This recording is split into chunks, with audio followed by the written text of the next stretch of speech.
Maputik guys. May mga manok pa oh. Wala kasing tigil ang ulan dito sa amin sa Samar.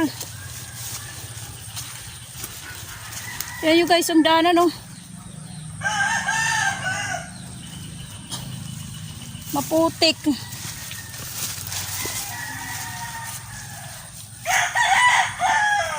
Ay, Diyos ko. Buti na lang guys, nakabuta ako. Ayan o. Nakabuta. Oh. Kasi alam ko maputik ang daan. Ano kaya dito kung mayroon daan? May dandan dun sa kabila. Dito na lang tayo. Dito sa may kahoy. Ayan. Guys, kailan naman ako nakarating dito sa aking taniman? Sa Burak. Ang tagal. Isang buwan mahigit ako hindi nakapunta dito, nakabalik. Yung bago pa lang dyan guys, subscribe. Saka likes na rin, share. Kung i-share ninyo. May aso dyan.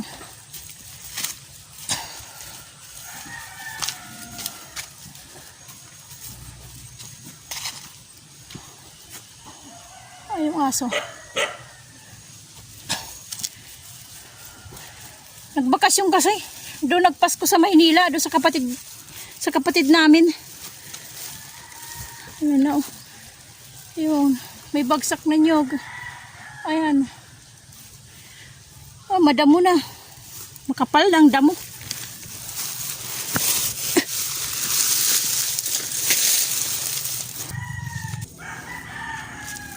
Makapal na yung damo guys oh. Ayan na. Daming laglag na nyog.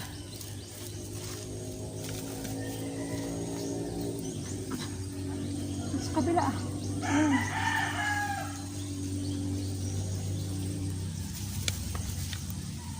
Daming linising guys. Naku po. Linising talaga yung aking pwesto, yung aking ano. Pinagtataniman dito. Dami na. Tanggalan na ng damo guys. Yan mga laglag. Tingnan ko dito yung pinya kung ano na.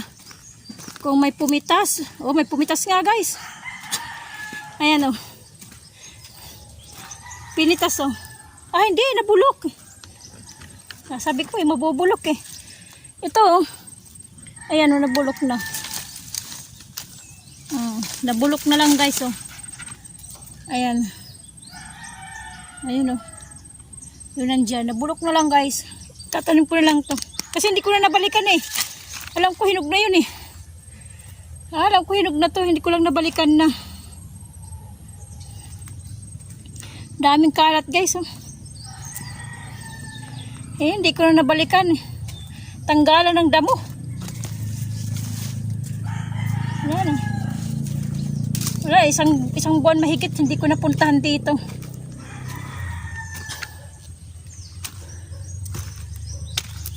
Guys, magano ko ipagtatapon ko tong mga nalaglag na mga palapa ng nyug at saka iipunin ko yung mga nyug katulad dito.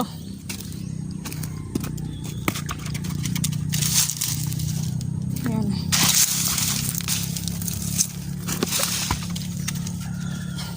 Saglit guys, maya.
Guys, may dala akong papaya. Itatanim ko. Galing doon sa tiyahin ko. Ayan. Papaya siya. Malalaki daw to. Kaya itatanim natin dito. Nakadami na akong tanim dito ng papaya. Hindi siya nabubuhay. Yung last kong tanim nandito. Tingnan nyo guys. Saglit yung aking bulo. Nandito siya guys. Yung tinanim ko nung last. Hindi talaga nabubuhay na dito guys. Ewan ko. Mga tanim. Yung mga panggulay. Yung gulay ganyan tatanim. Hindi na tumutubo. Hindi na nabubuhay ito. Ayan yung huli kong tanim mo. Ayan, binunot ko na lang. Wala na oh. Ito yung huli kong tanim na papaya. Hindi siya nabuhay. Pati yung aking pati yung aking ang ganda na nun. Lusog na nung pili. Ayan. Ayan oh. May dumapo ata ditong insekto, hindi ko alam. Ayan oh. Namatay yung pili. Ang ganda pa naman ito na ang dahon. Yung natitira na lang dito oh. Ayan oh. Sa ilalim yung puno. Medyo buhay pa yung dahon. Yung sa itaas ang namatay. Hindi ko alam kung anong nangyari. Ang ganda na pa naman. Lalapad ng mga dahon itong piling to. Siguro puputulin na lang natin dito. Dito banda puputulin natin. Nandun yung aking itak. Tatanim muna natin yung papaya. Yung aking avocado wala din Oh.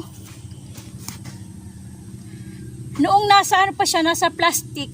Yung plastic bag pa, yung tinaniman. Yung buto niya. Maganda. Malusog. Pag ilipat ko sa lupa, nung ilipat ko sa lupa, wala na. Ito na lang oh. Para siya nag-aagaw buhay. Pangit yung mga tanim ko. Hindi maganda. Hindi ko alam. Kasi, siyempre, ang sabi nila, pag ganyan sa puno ng sa ilalim ng mga kahoy o puno ng niyog, hindi talaga daw nabubuhay. Mas maganda daw yung open lahat. Walang mga puno.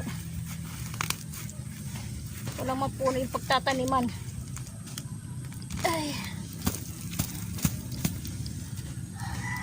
Yung mga damo na dito Kita tanim natin yung papaya ulit. Magtatanim ulit tayo. Sana mabuhay na. Pinya lang ang gumaganda pinyang tanim. Okay guys, saglit.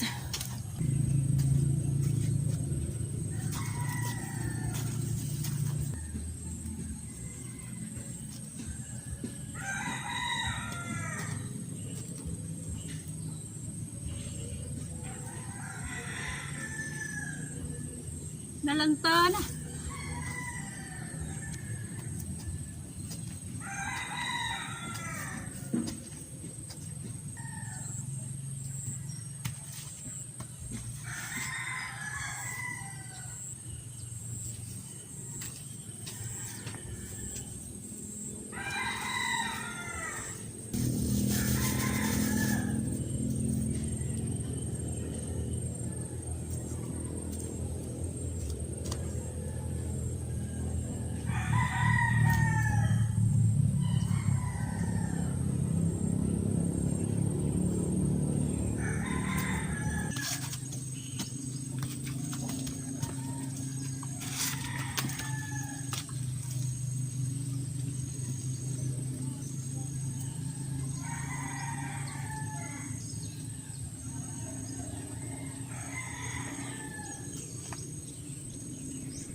Guys, yung aking saging. Ay! Mayroon din. Ang kala ko hindi na magkakaroon siya ng ano eh. Tawag sa amin ito sa ringsing. Halimbawa isang puno. Mayroong isang ano. Ang tawag doon, yung nanganak ba? Ayan. Hindi rin siya mamamatay. Itong saging kasi ito madaling ano madaling mahinog, madaling mamunga. Isang taon lang namumunga na. O minsan wala pa isang taon namumunga. Ito ano na to, gulang na. Ilan lang 1, 2, 3, 4, 5. Yung isang piling niya ay 5 piraso lang. Ayan. 3 piling na maliliit na kasi laki ng mga daliri ko. Kukuhain natin guys.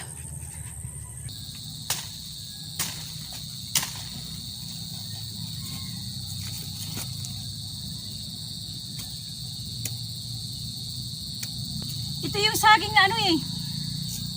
Pero pag magandang pagkatubo nito, maganda yung lupa, lumalaki to. Ang saging nito ay lumalaki. Hindi ganito maliliit. Hiningi ko to ang ano nito, yung pantanim eh. Kasi nga, galing ibang ano to, ibang lugar, ibang probinsya. Itong punong to, malalaki at saka madaling mahinog, madaling mamunga. Wala pa isang taon namumunga agad to. Ito. Kaya magandang palahian. Kailangan maganda yung kanyang lupa para siya lumaki. Ito liliit eh.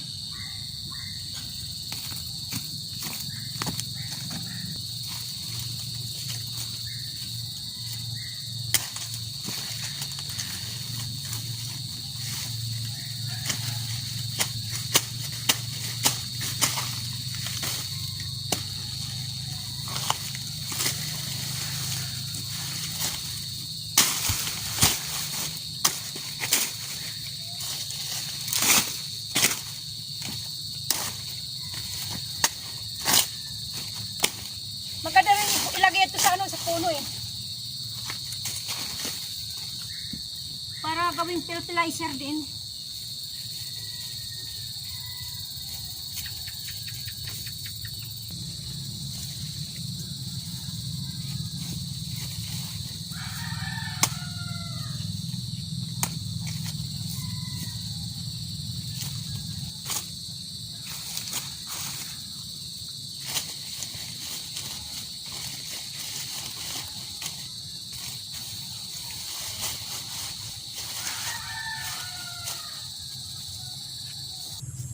Okay guys, at least nabawasan ko yung damo dito. Konti lang naman, hindi malapad. Dami kasi siksik na, tabi-tabi na yung damo eh. Kaya matagal, hindi ko matatapos itong isang araw. Ilang oras lang ako nagpunta dito eh. Ilang oras lang yung ginawa ko dito eh. Siguro 5 araw ko to, 1 linggo. Bako malinisan ng ano, ng ayos. Yung pinya, yung nabulok, tinanim ko na. Yung mga papaya dyan, ilang puno ba itong papaya? 1, 2, 3, 4, 5, bali 7. 7 na papaya itinanim ko dyan. Noon, tinaniman ko rin dyan ng papaya. Tumubo siya, naging maganda yung kanyang dahon. Kalaunan, namatay din. Ewan ko lang dyan, panibago ulit. Pero hindi na doon sa may puno ulit. Tinanim ko. Okay guys, yun lang. Uwi na ako. Madilim-dilim na ng konti. May dala akong 4 na nyug. Siyempre, di-display ko doon sa munting tindahan ko. Yung Sara-Sara store ko. Okay guys, uwi na ako. Hanggang dito na lang tayo. Thank you sa inyo lahat. God bless sa ating lahat. Bye-bye. Ay, maputik na naman eh. Nadaan ulit tayo sa putikan.